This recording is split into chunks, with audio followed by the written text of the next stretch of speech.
yung final niyang TRO Yung desisyon. Pero kung walang TRO, at any given time, sabi ng DOJ, pwede na siyang damputin. Yun na nga kasi ang nakalagay dun sa TRO niya, yung hiling niyang petition niya para magkaroon ng TRO, extremely urgent. So kung hanggang ngayon, hindi pa rin Wala na-maakto, alam na natin. Hindi ka na nasanay sa sa Supreme Court. Diba nga, sila nga yung dapat nasa Baguio ngayon, nag-decide sila na yung hindi dito sila na sa Maynila. Sumampa. Dapat sana binilisan nila. Meron na sanang resulta, di ba? Forthwith. Ang lapit pa naman ng Senado dyan sa Padre Faura. Isang bato lang, tatama na doon sa sa Senado yun. Oo, tsaka ilang kanto lang yun, ilang lakad lang ng mga nagrarally doon. Oo, malapit na. Nako. Sige, tanungin natin to. Agad-agad. Agad-agad, forthwith. Yeah. Okay, ulitin daw natin yung question of the day. Ano ba yung question of the day natin, Kuyang? Dapat na bang sumuko ng kusa si Bato? O ikaw, yes or no? Yes! Ako rin, yes na yes. Para tumigil na, diba, nakakahambalang na doon sa paggawa ng batas, doon sa paglilinang ng batas sa Senado. Marami nang nagsasabi, mga legal minds, di ba? Mga dating namuno at naging bahagi ng Senado. Walang karapatang magkanlong si Ang Senado. Ang Senado kay ng pinaghahatap ng hindi lang ng ordinaryong batas sa International Criminal Court to. Given kapag may session, wala muna. Pero pag wala ng session, iba ng usapan yun. Tama. Ginawa na nga hotel yung naka-short tsaka naka-t-shirt. Di na nahiya. Talagang ginanyan nyo yung Senado. Sige. Ay, nako. Ito kausapin natin ang isa pong political analyst, si Attorney Barry Gutierrez. Magandang hapon po, Attorney Barry. Magandang hapon, Sir Sandro. Magandang hapon, Sir Willie. Di ba naka-game face mode on na rin si Attorney Barry? Mukhang ready na. Mukhang napansin niyo na madiin tayo. Mukhang seryoso usapan natin ngayon hindi ba? Tsaka naki-t-shirt din, no? Si Bato naka-t-shirt Nag-t-shirt ka din. Feeling ko naka-shorts din kayo, tsaka naka-sandals. Tayo ka nga. Kung yung senador ng Republika, t-shirt lang, ba't naman ako magbabarong, di ba? Oo, yan, bahay mo talaga. Tayo sa puntong yun Oo, yan bahay mo. Yun. Oo. Opisina nga yun Tanggapan nga yun Eto, opisina ko sa bahay. Yun, opisina na ginawa niyang bahay. Ayun. So, Attorney Barry, ibig sabihin pala nun, yung sumusunod na maleta sa kanya, dun tumatakbo siya ng isang araw, naipasok kasi baka dun nakalagay yung tsinelas niya tsaka shorts niya. Malamang. Baka yung mga pambahay niya. Oo nga. Hindi, tsaka malamang pati yung gumawa ng hagdan, imbestigahan ng Senado. Oo, kasi nasugatan. Dahil dyan, nasugatan yung isa naming membro. In head of construction. Nako. Kidding aside, Attorney Barry, dapat na bang sumuko ng kusa si Bato? Ito pinag-uusapan namin ngayon. Ako tingin ko sa puntong ito, para na lang isalba yung dignidad ng Senado, yung kalagayan ng institusyon, siguro dapat isipin na niya na siya ay sumuko. Kasi parang ang nangyayari tuloy dito, merong warrant na ini-issue ang International Criminal Court. Sinisikap ipatupad ng mga otoridad ng gobyerno ng Pilipinas.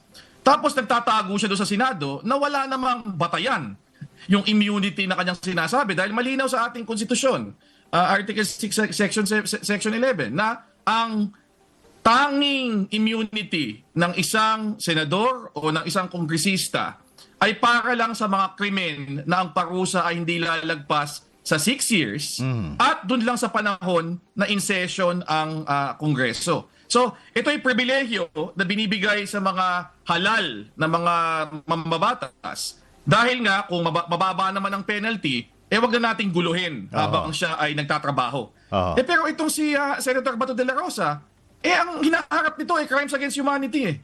Maaaring life imprisonment ang maging parusa dyan At pangalawa, klaro naman na 6 na buwan na siyang hindi nagtatrabaho Tapos pupunta lang sa Senado para gawing sanktuaryo laban sa pagharap sa isang legal na kaso na kanyang hinaharap. So parang ang sama ng lumalabas ng Senado dito. Sabi nga nung gaya nga nung isang nabasa ko, imbes na naging law-making body ang Senate, naging law-breaking body ang Senate. Kasi anong ibig sabihin niyan? Tsaka sa nakaraan, huwag natin kalimutan, meron din naman mga ibang senador na humarap ng kaso. Si Senadora Laila de Lima, si Senator Juan Ponce Enrile noong 1990. At ito ay mga senador na sumurrender na lang. Sila na ang kusang lumabas dahil ayaw nilang magambala pa ang trabaho ng Senado, ayaw nilang masira pa ang imahe at dignidad ng institusyon, hinarap na lang nila ng personal yung kasong kanilang hinaharap. At hindi ko maintindihan bakit itong si Senator Bato de la Rosa na dapat pa naman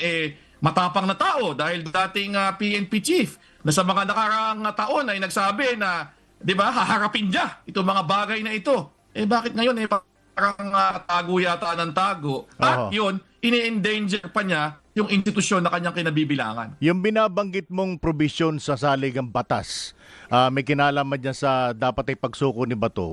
Walang question, may even yung ilang mga senador umaayon din sa iyo At siguro sa marami. Dyan sa provision ng batas na yan. Unfortunately, sa kasamaang palad. Yung mas maraming numero na nandoon sa Senado, yun pa mismo yung nag-uudyok sa kanya for sure, no? Na wag kilalanin yung isang legal na proseso. Kaya nga siya nandoon hanggang ngayon Hindi ba? Yun nga yung malungkot dito Kasi ang lumalabas, yung mayorya na sumusuporta kay Senator Bato de la Rosa dito sa usaping ito, tila inuuna pa yung kanilang pagkakampi-kampihan sa politika kaysa sa sinasabi ng malinaw ng ating konstitusyon, kaysa sa dignidad ng institusyon na kanilang kinabibilangan. Kasi ang linaw walang kabatayan-batayan ang kanilang sinasabi na ang Senate ay hindi pwedeng pasukin ng pulis o hindi pwedeng hulihin ang mga senador habang sila ay nandyan. Saan nakalagay yun? Diba? Ituro nila ang probisyon ng konstitusyon, ituro nila ang probisyon ng batas na yan ang sinasabi. Wala. O, hindi nila magagawa dahil hindi naman talaga nag-i-exist Sabi nga nung isang araw, narinig ko si Senator Franklin Drilon, dating Senate President, at mahigit 2 dekadang naging bahagi ng Senado. Sinabi niya na yung hindi pagpasok ng mga otoridad sa Senado para manghuli, mas tradisyon yan. Hindi yan batay sa batas, kundi batay sa tradisyon. Pero kung ganito na yung usapan, klarong merong legal na batayan para siya ay hulihin at sinisikap na ngang enforce ng NBI at ng mga otoridad itong warrant na ito, hindi ba ang pinakasimpleng gawin ay harapin niya, sumuko na siya, hindi pa naman tapos ang usapang ito, magkakaroon pa ng trial, i-avail niya yung mga legal remedies na kanyang binabanggit. Pero wag na niyang idama yung Senado dahil nauuwi na to sa hindi lang katatawanan, kundi parang nagiging cuddler pa ang Senado ng isang tao na tumatakbo mula sa batas at sa hustisya. Adding insult to injury, yung mga nanghuhuli, sila pa ngayon na na-reprimand. Ayun na nga. 'Di ba sila pa yung na-contempt? 'Di ba? Sila pa yung Para sila pa yung mali sa ginawa nila. Actually, Sir Willie, isa pang malabo yan Dahil ang contempt power ng Senado ay na-exercise lang yan in connection dun sa kanyang power to conduct inquiries in aid of legislation. Maalala natin, di ba, sa mga nakaraang pagkakataon, kinukontempt ng Senado yung mga witness na hindi pupunta kahit na ipasampina o kaya yung mga witness na hindi sumasagot ng tanong ng diretsyo sa kurso ng isang Senate investigation o ng House investigation. Pero yun lang yung hangganan ng kapangyarihang yun. Hindi ito, kumbaga, general na power na mag-aresto ng kahit sino nilang gusto. Ngayon, sinasabi ng ilang senador, meron daw power na pa-aresto yung mga nanggugulo. Diba? Yung for contumacious conduct, kung tawagin. Yung nag-iingay ka sa gallery habang in session ng Congress. Totoo po yun. Pero ang nangyayari doon, hinuhuli at inilalabas. At iti-turn over sa pulisya para kasuhan ng, siguro, krimen sa revised penal code, disruption of legislative proceedings. Hindi yung mismong Senate office ang huhuli, tapos ikukulong nila sa Senado. Hindi naman hiwalay na republika ang GSIS building na kung saan nasa ng Senate, di ba? Sila ay bahagi pa rin ng republika at walang hiwalay na kapangyarihan ang Senate o ang Senate President para magpahuli ng sino man na hindi nila kursunada kung wala namang ito koneksyon doon sa kanilang legislative inquiry na ginagawa. Mantakin mo ha. Agree tayo. Ang Senado talagang nagko-contempt yung mga hindi nagpupunta. Hindi nagpapakita sa Senado.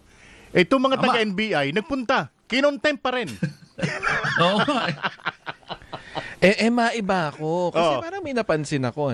Dahil nga, over the weekend, itong si DILG Secretary John Vic Remulla nagsabi na naghahanda na ng 10,000 member task force para ipatupad yung warrant of arrest kapag inilabas na. Pero dinismantle daw nila yan eh. Kasi nga, wala pang kasiguruhan daw yung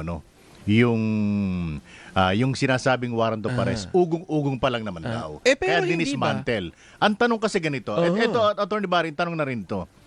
Ang problema kasi parang yung mga ahensi natin mismo, kanya-kanya na interpretasyon dito sa ICC warrant. Paano ba yon? Well, sa dulo, basta valid yung warrant at dahil malinaw, sinabi ng Korte Suprema sa Supreme Court, Korte Suprema, sa Pangilinan versus Cayetano, napaka-appropriate pa nung title ng kaso. Ito yung ICC case at isa ako sa mga abogado dito kasama ni Congressman Laila de Lima. Na kahit na umalis na tayo sa ating pagiging membro ng Rome Statute o yung treaty na nagtataguyod ng International Criminal Court, basta yung kaso ay patungkol sa ginawa habang tayo ay membro pa, merong nananatili ang jurisdiction ng International Criminal Court. So ibig sabihin dito, dahil nga si Senator Bato de la Rosa, ang kaso niya ay para sa mga bagay na nangyari habang tayo ay membro, di mismo Korte Suprema na natin ang kumikilala at nagsasabi na ang ICC ay nagpapatuloy na magkaroon ng jurisdiction dyan. So kung mag-i-issue ng warrant ng ICC, sa aking pananaw, kailangang sundin at ipatupad ng gobyerno ng Republika ng Pilipinas dahil bahagi pa rin ito sa ating international commitments na pinasukan natin nung tayo ay unang nagmembro sa ICC at nananatili para sa mga krimen na nagawa habang tayo ay membro kahit na tayo ay umalis na. Yan ang yan ang international legal system eh. So malinaw na dapat ipatupad yan. Pero paano yung sinasabi ng iba na kinakailangan muna tayong dumulog Sa korte. sa local court para mai-implement yung ICC warrant? Malinaw po sa Republic Act 9851 o batas na naman natin ito hindi ito batas ng ICC. Section 17. Sinasabi doon na yung mga humaharap ng krimen na kasama na dito yung crimes against humanity na pinaparusahan din sa ilalim ng ating batas, merong opsyon ng Philippine government. Pwedeng kasuhan at litisin dito sa harapan ng korte o kaya ang isang option ay, at ito malinaw na nakalagay doon sa batas na yan, i-turn over sa isang international tribunal kung saan meron ng kasong nakasampa doon sa taong iyon. So, sa akin, klaro, hindi mo na kailangang hintayin. Sa mismong provision ng 9851 at ilan sa mga senador natin pumirma, co-author pa dyan sa batas na yan. Malinaw na sa batas na yan ay merong otoridad ang gobyerno ng Republika na piliing i-turn over na lang sa isang international tribunal ang isang tao na humaharap ng crimes against humanity. Baka naman kailangan ng formality. Kaya kinakailangan mo munang kumatok sa sa local court. Pero, Attorney Barry, Kuyang, ang tanong dyan, mismo kapatid ni John Vic yung nagsabi na may nakita siyang warrant. Mismo si Warrant. Ombudsman Boying Remulla na yung nagsabi. So parang hindi siya naniniwala dun sa kapatid niya. Saka sa pagkaalam ko, nasa website na ng ICC eh. Yung warrant. Meron ng notice doon eh, na merong inisyong warrant para kay Senator Bato de la Rosa. So, ako, simpleng bagay na lang yan na pag-confirm. Pero nandun na, nasa official website ng ICC yung warrant na pinag-uusapan natin dito. Sige po, Attorney Barry, dyan po muna kayo. May mga tanong pa akong gustong tumbukin sa linyang yan, yung line of questioning dyan sa issue na yan. Sit back and relax at may kukunin lang po kaming report. Attorney Barry, hold on.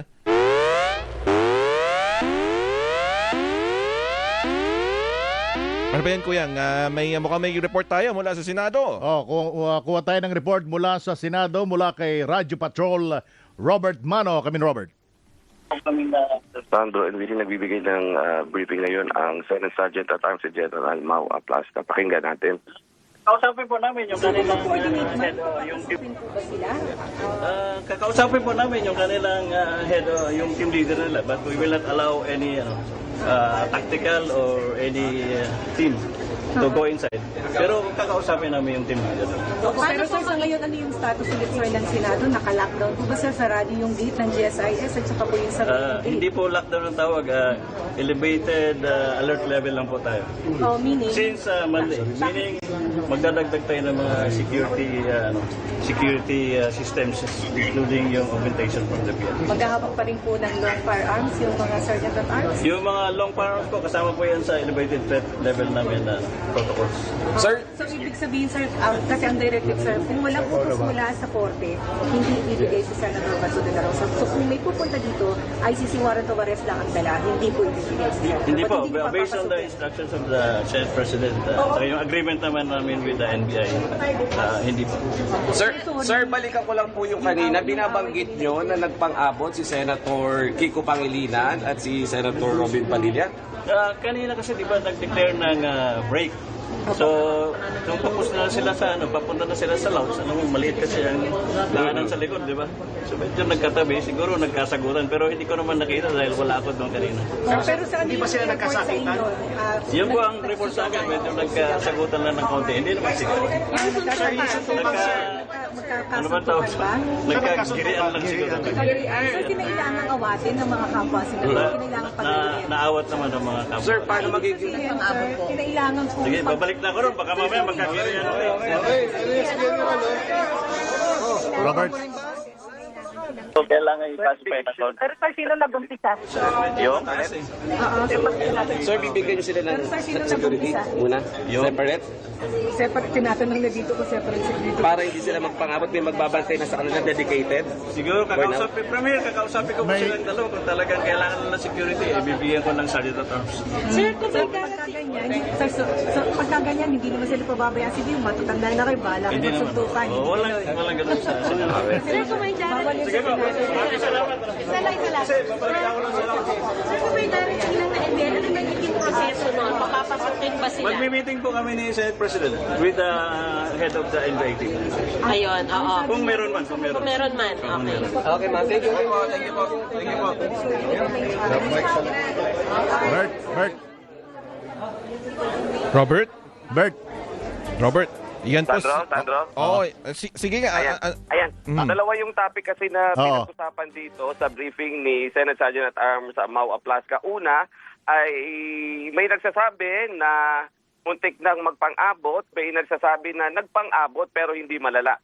Sa pagitan ni Senator Kiko Pangilinan at ni Senator Robin Hood Padilla. Oo. Ang nangyari kasi kanina dahil nga may tensyon sa kanilang dalawa sa sessions kahapon pa nagsimula, nagpunta sa lounge si Senator Kiko Pangilinan para sa Senate lounge para magmerienda.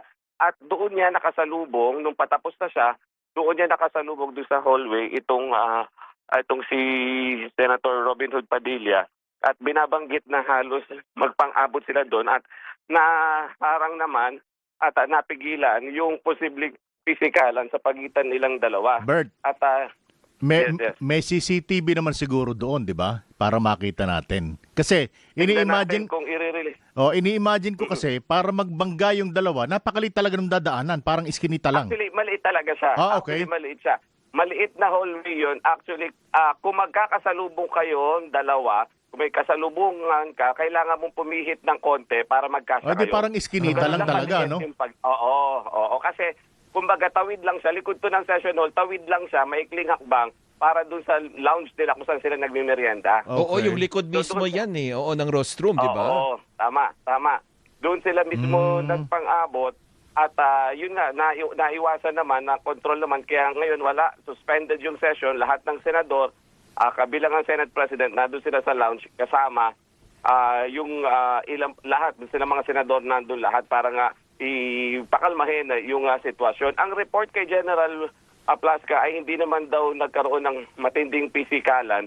at agad ding naiwasan. Kung matatandaan natin, nagsimula yan kahapon no? kung saan nag-manifest si Senator Kiko Pangilinan regarding doon sa arrest order ni Senator Ronald Bato de la Rosa, kung saan sinasabi nga niya na pag-usapan niyan hindi sa plenary session kundi sa Rules Committee. Habang nagsasalita siya, nagsalita pa rin si Senator Robin Hood Padilla, kaya napataas yung boses niya at sinabi niyang, I have the floor. So doon nagsimula, kanina, nag-part 2, ang sabi ni Senator Robin Padilla, dapat mag-sorry in session. Ito si Senator Kiko. Ang sabi ni Senator Kiko, hindi. Kung gusto niya, magkaso siya sa Ethics Committee. So doon natapos, akala namin ay kumalma na yung lahat. Pero maya-maya, yun na binanggit na nga, na muntik na silang magpang-abot doon naman sa lounge. Muntik na magkaroon ng pisikalan sa kanila. Pero ano bang basa ninyo dyan sa dalawa na yan? Sino bang tingin nating mainit pa rin after nung nangyari kahapon? Ay, si Senator Kiko kasi kalmado eh. Simula kahapon, kahit kahapon, even kapag sumasagot siya, at nung nag-request siya na pag-usapan sa committee, sa Rules Committee, kalmado siya nagsasalita. Si Senator Robin yung medyo mataas yung emosyon niya, kaya siguro tinaasan din yung boses ni Senator Kiko. Alam mo, para mas marinig siya, lalo't siya yung nasa kanya yung floor. Ibig sabihin, siya yung may karapatan na magsalita during that time. And then, bukod doon sa issue na yan, nagtanong din kasi ang media sapagkat kinonfirm namin kung naka-lockdown ulit ang Senado sapagkat yung main gate ngayon ay sarado at may mga binabanggit na yung kabilang daan sa likod sa may GSIS building din ay naka-lockdown. Pero sabi ni General Laplasca ay hindi naman daw, nakataas lang din yung alerto nila, may nagrarally lang sa harap kaya sinara nila yung gate. Ngayon may nagtanong kung paano kung isilbi ulit, subukang isilbi yung warrant of arrest ng NBI kay Senator Ronald Bato de la Rosa. Ang sabi ay i-entertain nila yung representative ng NBI pero kailangan kausapin ang Senate Sergeant at Arms pati si Senate President Alan Peter Cayetano. So yan yung sitwasyon ngayon dito sa Senado, Sandro and Willie. Alright. Sige, maraming salamat. Balikan mo na lang kami pag may mga update pa. Tingnan natin kung kakalma yung sitwasyon nila maya-maya. At yan muna ang sitwasyon mula dito sa Senado. Yan ang balitang kumpirmado. Sigurado, ito ang Radyo Patrol, Robert Mano, DZMM. Maraming salamat, Robert Mano mula sa Senado. Basta't may nangyari, nakareport agad sa DZMM. Radyo Patrol sa Instrenta. Ayan, balikan natin si Attorney Barry Gutierrez dahil nga sa mainit-init pang balita ko yang dyan nga sa mga pangyayari sa Senado. Attorney Barry, magandang hapon po ulit. Magandang hapon. Parang ang gulo dyan. Anong take nyo doon? Teka, papaalalahanan lang kita, Attorney Barry. Kanina may binanggit ka kaninang Pangilinan versus blah blah blah, di ba? Wag mo masyadong versus Cayetano. Ngayon naman Pangilinan versus Padilla. Wag mo masyadong itataas yung yung boses mo. Balat sibuyas pa naman kami dito. Ayaw namin nasisigawan kami. Ayaw namin ng ganyan. Okay, sige. Mag-iingat ako. Magtitimpi ako ng pananalita ko. Baka mapa-apologize pa ako in session. Ayun na nga, Attorney Barry. Imagine ninyo, itong nangyayari sa ating Senado. Saan pupunta? Dahil lang sa pagkubli ng isa namang tao, na isang senador na mayroong warrant of arrest mula sa ICC, biglang dahil sa kakakubli nila, pati sila mismo nag-aaway na. In the first place, Attorney Barry, meron ba talagang tinatawag na protective custody? Wala sa Senado. Sa totoo lang. Sa dulo kasi, kailangan lahat sumunod sa batas. So kung merong kaso talaga, merong warrant, hinuhuli ka ng pulis, hinuhuli ka ng NBI, kailangan mo sumunod doon. Kaya nga tayo merong monopoly of force sa lipunan Tanging pamahalaan lang ang pwedeng gumamit ng dahas, di ba? Laban sa mga kriminal o merong mga kaso o anuman, di ba? Ang problema kasi dito, isipin mo, yung sinasabi ni Sergeant at Arms kanina, haharangan nila yung mga kumapasok ang NBI dito. Meron sila mga habang baril. Ano mangyayari dito? Magbabarilan yung Senate Security tsaka Police? Magbabarilan yung Senate Security tsaka NBI? Parang sobrang na yan sobrang hindi niya katanggap-tanggap. Di ba? Sa dulo, kailangang sumunod, maski Senado, doon sa pagkilos ng mga otoridad sa mga ganitong issue. Kasi sa totoo lang, kung gusto nilang pigilin, ibig sabihin, kung hindi sila sang-ayon, naniniwala talaga sila, mali yung pag-aresto kay Bato, ang remedyo dyan, mag-file sila ng kaso. At sa aking pagkakaintindi, merong pending na kaso Senator Bato de la Rosa, pending sa Supreme Court. Humihingi siya ng TRO. Humihingi siya ng injunction.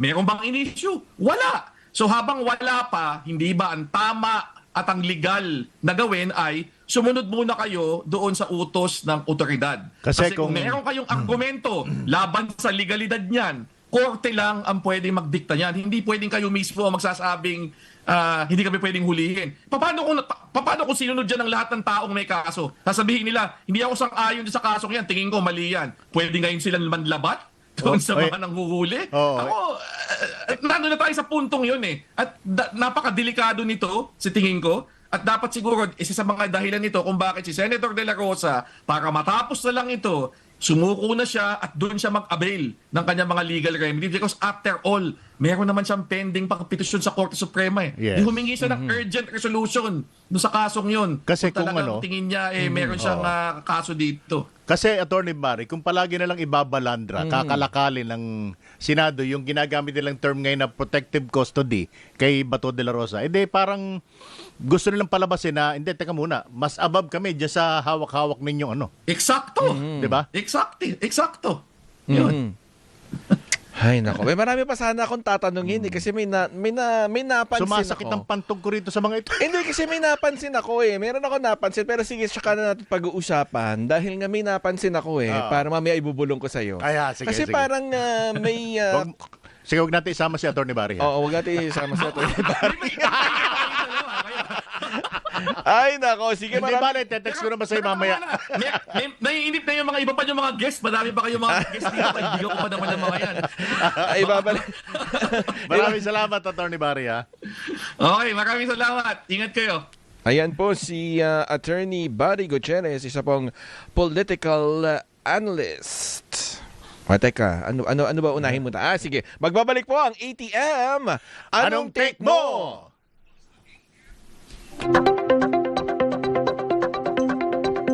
Nagbabalik pa rin po ang ATM.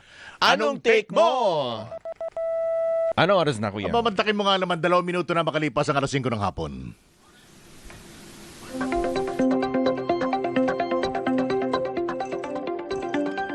Tuwing ganito na lang tayo. Patapos yung bed. Ay, nako. Ito po, sunod na natin yung ating makakapanayam. Si Professor Ranjit Rai, ang founder at ang pangulo po ng Octa Research at assistant professor po ng Department of Political Science mula sa UP Diliman. Magandang hapon po, Prof. Ranjit. Magandang hapon po sa inyo at sa lahat po na nakikinig at nanonood po sa atin. Mukha pong iba tong naging resulta ng Octa, no? Dahil nga po itong tugon ng masa survey. Bigla nagkaroon ng twist doon sa sa mga personality. Bakit to nagkaganon yata ang Bakit to parang naiba, kumbaga saan naiba yung naratibo ngayon sa sa survey? Actually, pareho pa rin yung naratibo eh. Nagbabago yung preference na ating mga kabayan. So, unang-una sa ating mga nakikinig, naglabas po ang Octa ng bagong survey result. Ito ay ginawa namin survey noong March 19 to 25. First quarter pa rin. So sa una na yung mga results, pinakita natin one-on-one, nagbago na ho yung nagbago na ho yung preference ng mga kababayan natin. Okay. Dati last year, talagang dominant, nangunguna at walang makalapit kay VP Sara Duterte sa mga numero. So last week, naglabas kami, pinapakita namin, nag-narrow na, nagdikit na yung laban between Sara Duterte, VP Sara Duterte, at saka si former VP Leni Robredo. Ngayon, naglabas kami ng tandem. So, President and Vice President. Wala naman nagpagkakaiba. Ngayon lang, naglabas kami ng tandem at ang lumalabas, ang pinaka-competitive na tandem ho, yung talagang lumamang sa tandem ni Vice President Sara Duterte at Amy Marcos ay yung tandem ho ni Mayor Leni Robredo at saka Senator Raffy Tulfo. 44% kung gaganapin yung eleksyon ng 2028 sa panahon ng survey versus 40%. Kayong infographics dyan. So first time lang po sa kasaysayan ng aming survey sa tandems na may lumamang po doon sa tandem ni VP Duterte at ni Senator Amy Marcos. Doc, bakit pumasok sa isip niyo na, sige, paltan muna natin yung personality, baka sakaling mabago or makita natin kung merong mababago doon sa score nitong si BP Sara? Oo, Prof. Ranjit, bago nyo po sagutin yan, Kuyang Willie. DZMM Radyo Patrol Flash Report. Sa kapapasok lang pong balita, formal nang isinama ng International Criminal Court si Senador Bato de la Rosa sa mga wanted persons nito. Nasa ilalim ng Defendants at Large si de la Rosa. Batay na rin po yan sa anunsyo ng ICC sa kanilang website. So may pagante na tayong senador. Oh, dalawa na. Ayun. O siya. Ay, Balikan abangan natin pa rin. mamaya yung mga Balikan detalye natin niyan. ng detalye sa balitang yan. DZMM Radyo Patrol Flash Report. Ay, anong oras na, Kuyang? 6 na minuto makalipas ang 5:00 ng hapon.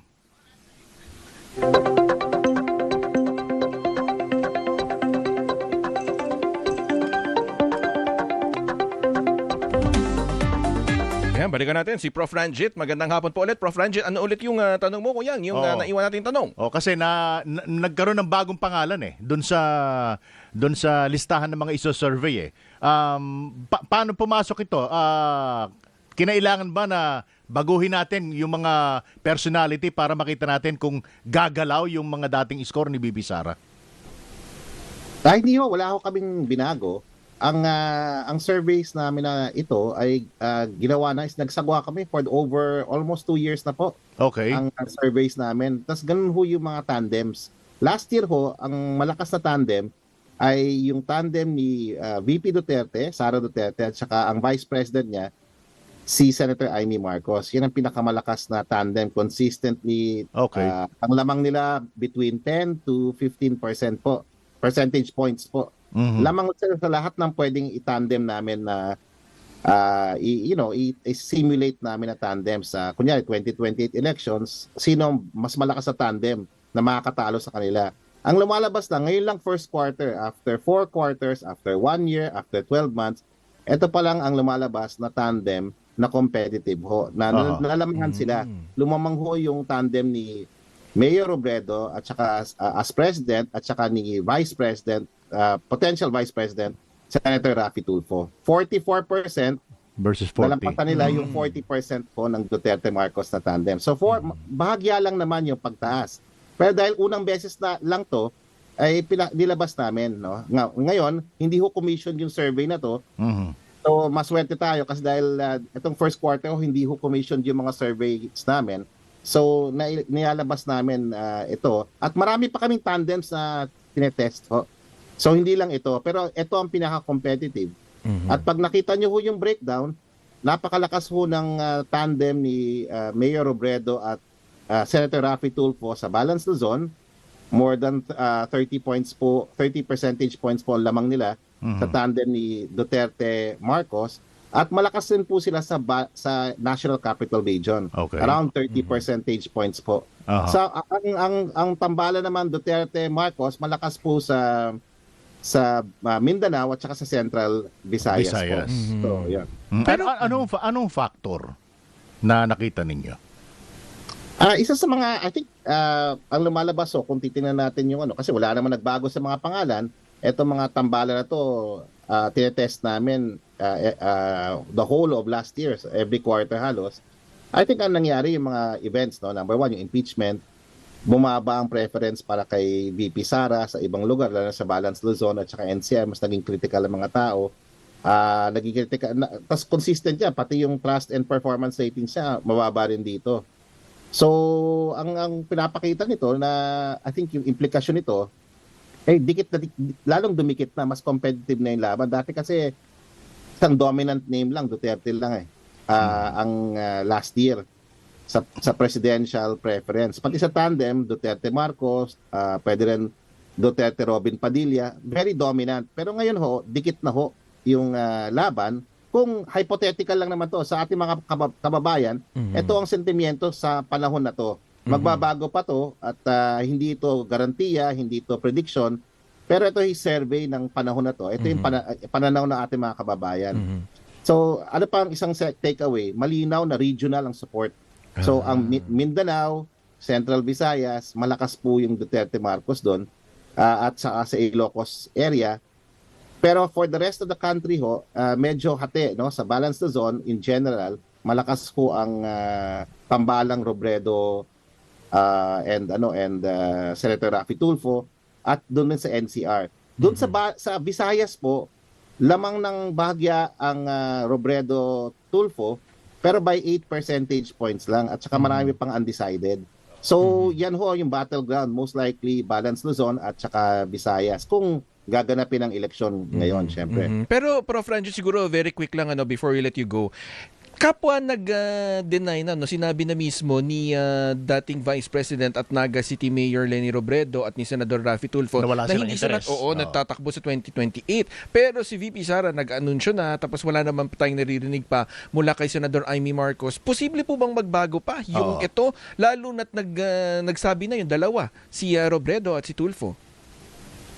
Well, yun nga we were thinking na dapat sana mas tumaas pa yung numbers kasi kung sa hypothetical na tandem, ang hindi lang hypothetical dito si VP Sara Duterte. Kasi nagsabi na siyang tatakbo siya So siya lang ang sigurado dito. So we don't know kung anong effect nito mga sinabi nila kasi hindi kasama sa survey namin to March 19 to 25 to. Hindi pa nagsasabi si VP Leni. Nauna yung survey nyo. Hindi pa nako-cover ng survey, yung time na nagsabi sila hindi sila tatakbo. In fact, malaking effect yun Hindi natin alam kung ano yung effect. Pero doon kay Senator Raffy Tulfo, medyo may effect siya ng konti, lalo pag one-on-one.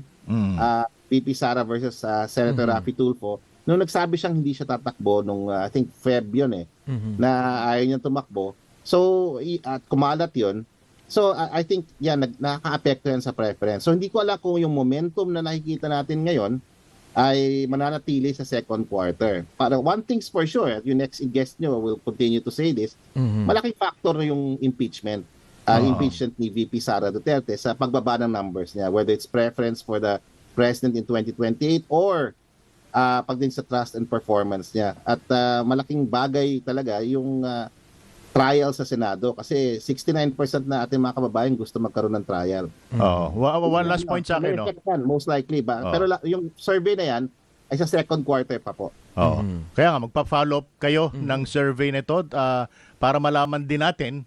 Diba? Kasi nung isagawa ang survey, hindi pa nagde-declare itong mga ito Itong mga matasang numero At least malalaman natin sa mga susunod na survey kung may follow-up kung may public epekto yung may clamor talaga, 'di ba? Makikita rin natin yung kay Inday kung talagang yung second quarter survey ng Okta, most likely lalabas yan by June.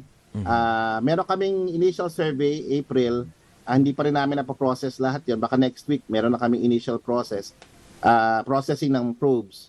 So basta makakasiguro kayo na kayo unang makakuha ng results niya. Oo naman, dahil paborito namin kayong survey form, Prof. Ranjit, di ba? Maraming salamat po, Prof. Ranjit. Maraming salamat sa inyo. Ayan po si Professor Ranjit Rai, founder and president po ng Okta Research at assistant professor po ng Department of Political Science ng UP Diliman. Ano oras na, kuya? 13 minuto. Makalipas alas 5. Akala ko each oras.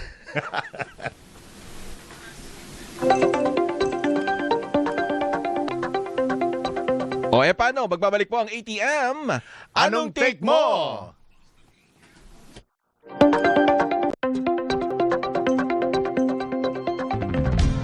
Anong take mo? Sa DZMM Radyo Patrol 630 at DZMM Teleradyo. Ay, teka kuyang. Anong oras na ba? 16 na minuto na ho makalipas ang alas 5.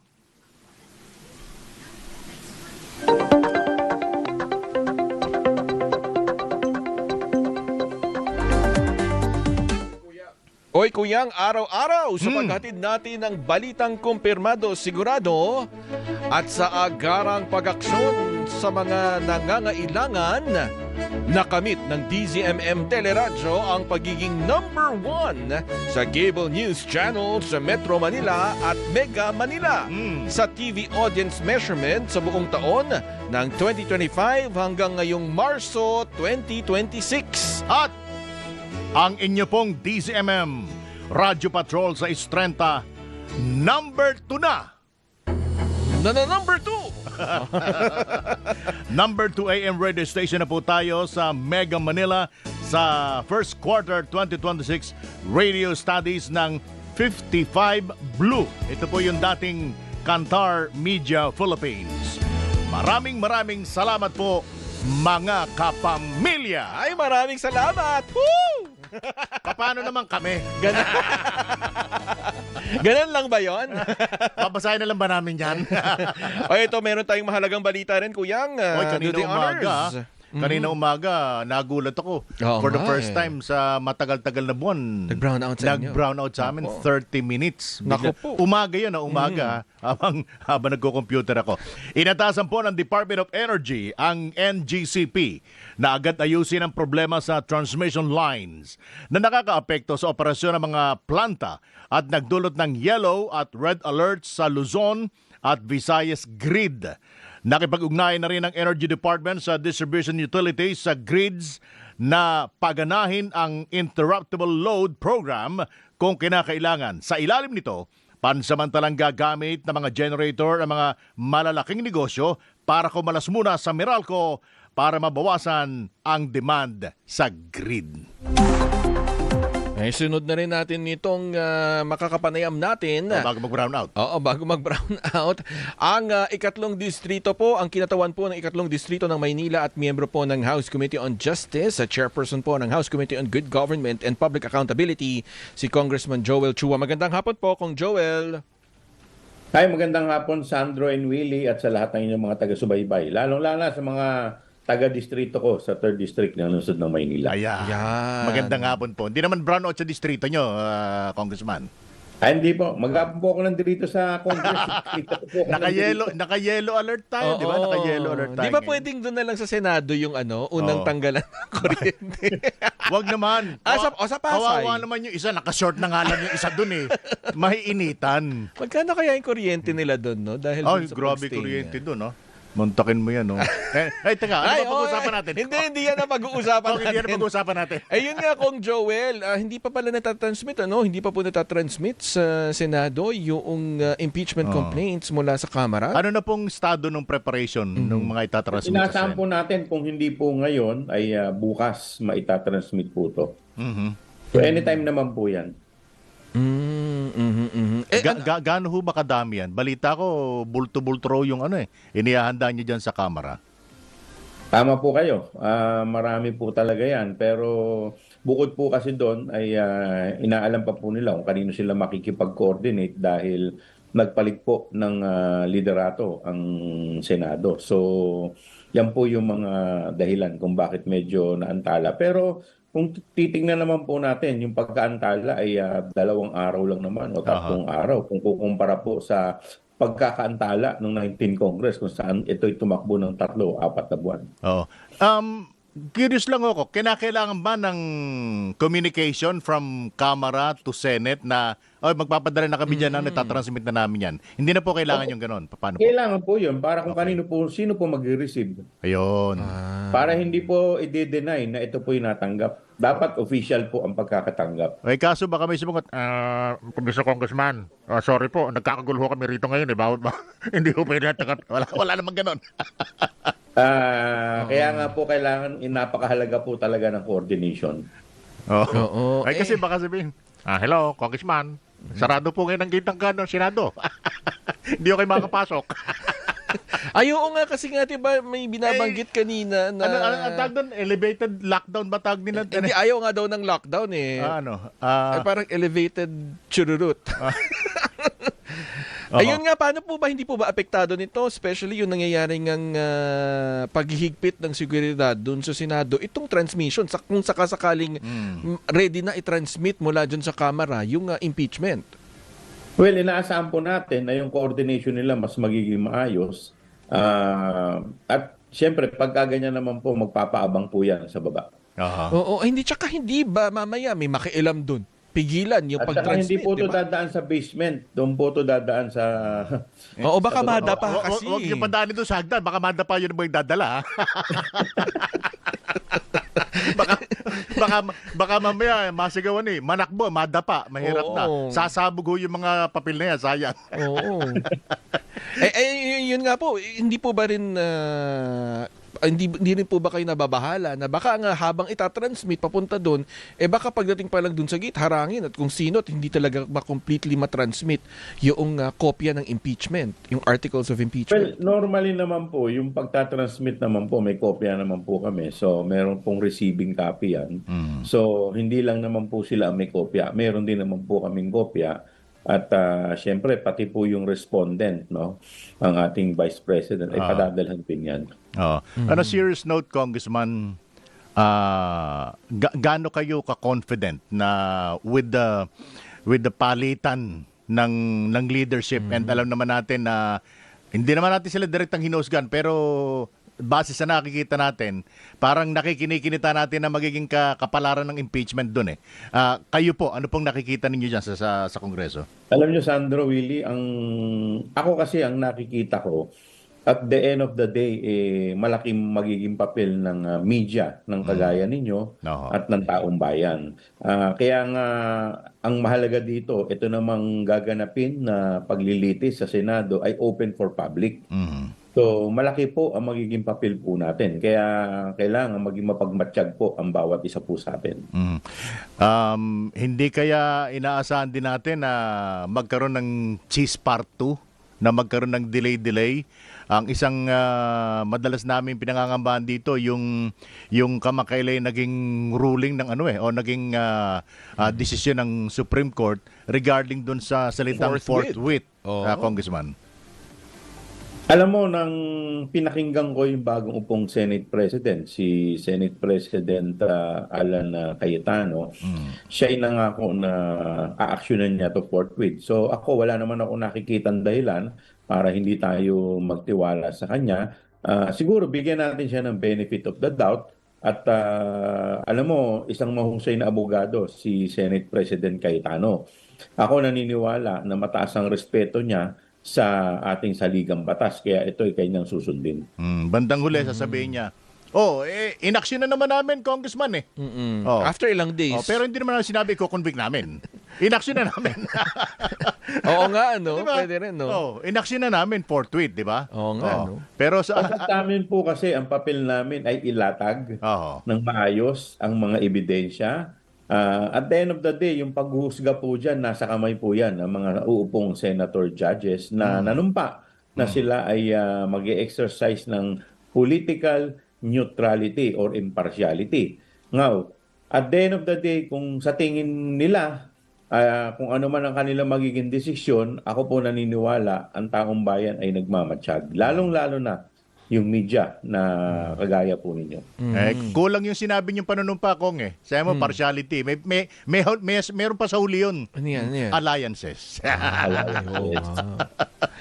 Itong si Kong Joel ay kasama doon sa 11-member Nabuo na prosecution kagabi. panel. Ano po mga paghahandang ginagawa ninyo, Kong Joel? Nung nakaraan po kasing 19th Congress, ito rin naman halos yung mga grounds.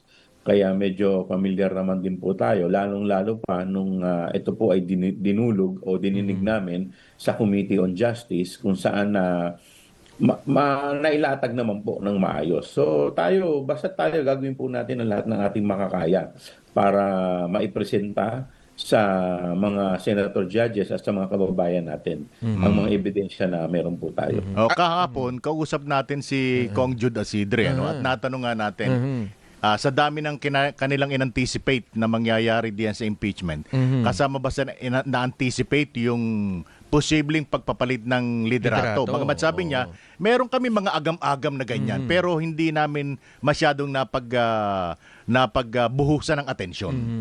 And, yan na nga ang nangyari. Nandito na. Alam na natin kung most likely dadaan kayo sa butas ng karayom yan, Kong Joel. Tama po kayo. At alam ninyo, pero kung tutusin, nung over the weekend, may mga ugong na rin Pero siguro hindi natin masyadong medyo nag-relax tayo, no? Oo.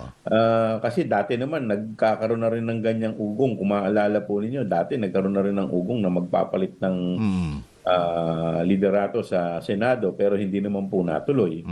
Pero ngayon, hindi natin nakalain na isinabay pa kung kailan magbobotohan talaga sa Kamara. Kasi alam nilang laglag na talaga sila sa Kamara, mantakin mo. Overwhelming yung bota. Doon sa last year, 215 lang eh. Naging 257 ngayong taon eh. Oh, so mas marami. Mas marami.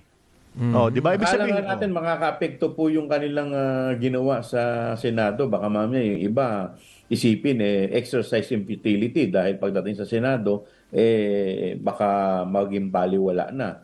Pero surprisingly at kinagulat rin po ng marami na 257 ang bumoto. Kaya dapat pakinggan din yan ng ating mga senador. At hindi umepekto yung pananakot. Oo, walang Yung mga Hindi lang po pananakot, pati po intriga. May mga kaliwat ka ng intriga pong mga ibinato sa amin.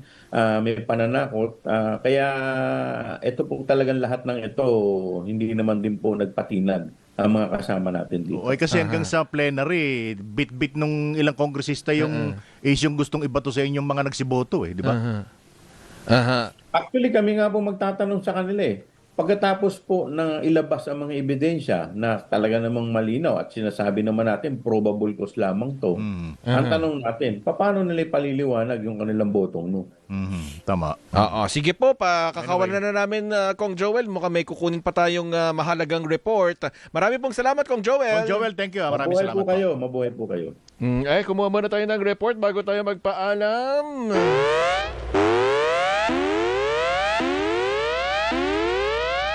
Naku, mukhang may update mula dyan sa Senado. Hatid ni Radyo Patrol, Robert Mano. Go ahead, Robert. Sandro at Willie, katatapos lamang live sa social media ni Senator Ronald Bato de la Rosa kung saan nanawagan siya sa taong bayan na magpunta dito sa gate ng Senado para protektahan siya. Binabanggit niya na may mga papunta na daw na operatiba para damputin siya, iserve yung warrant sa kanya dito sa Senado. At ang hinihingi niya ay magpunta dito yung kanyang mga taga-suporta para daw mag-prayer vigil at mapigilan yung tangka ng mga arresting officers na kunin siya dito sa Senado, damputin at dalhin sa dahig.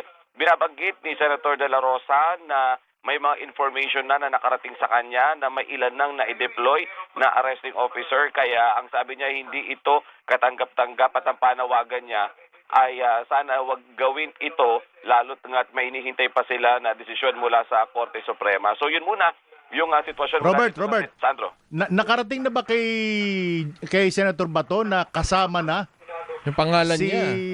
Si Bongo. Doon sa ICC.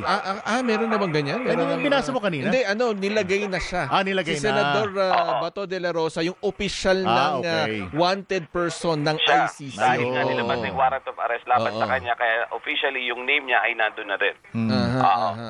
Nabanggit ba kung kaninong Diyos sila mananalangin?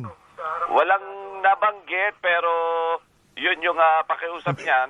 Maikli lang yung live niya doon sa kanyang Facebook at yun yung hinihingi niya na proteksyon na ayaw niya daw na madala siya sa dahig. Alam ko may sarili silang Diyos Di ba? Anyway, sige, maraming salamat, Robert. Balik sa inyo. Ayan po si Radyo Patrol, Robert Mano. Ay susunod na po sa ang Digital TV at Radyo ang Arangkada Balita kasama si Nina Corpus at Jack Batallones. Mapapanood dito sa PRTV Prime Media Channel 31 at mapapakinggan sa DZMM Radyo Patrol sa Islenta, sa Metro at Mega Manila. Mapapanood naman po ang Issues Spotted kasama sina Tony Velasquez at Rica Lazo sa DZMM Teleradio Cable Channel, DZMM Teleradio YouTube Channel at sa DZMM Facebook page. Bye! Bye-bye! ATM. Anong take mo sa DZMM?